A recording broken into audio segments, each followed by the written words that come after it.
حبايبي، النهارده هنعمل ام علي. الرقاق ده احنا اللي عاملينه على ايدينا. بصوا ناشف.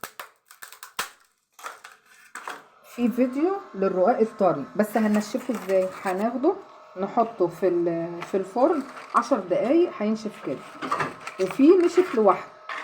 شوفوا مفيش اروع من كده. وكل الحكايه دقيق وشعره ملح وشويه ميه. تعالوا بقى ام علي النهارده الرقاق الناشف، ودول بقى التحليه حسب اللي احنا عايزينها. دول تقريبا 4 معالق سكر، وده جوز هند، ودول 3 كوبايات لبن حسب اللي برن. هندفي اللبن وارجع لكم تاني. احنا غلينا اللبن يا جماعه. هنحط بس قطعتين زبده كده، ماشي اهو، عشان بس تدي دسامه للبن.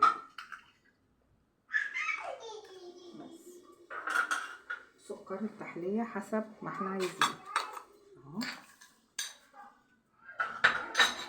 هندوب. احنا كسرنا هنا الرقاق، هنحط جوز هند حسب بقى اللي انتوا عايزينه. عندكم مكسرات، اوكي، سوداني، زبيب، اللي موجود هيتحط.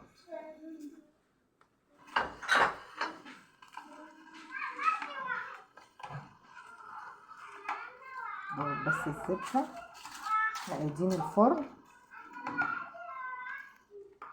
نحطه على درجه حراره متوسطه.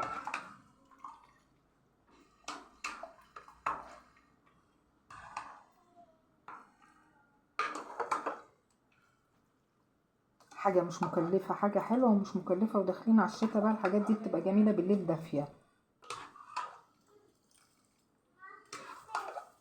هنحطه قيمه 7-8 دقايق كده، قايدين القاع بتاع الفرن،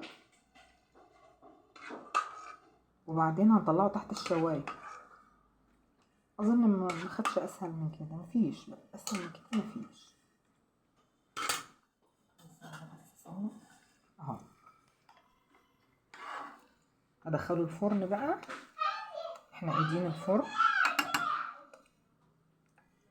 وهوريه لكم لما يطلع. بصوا حبايبي، بصوا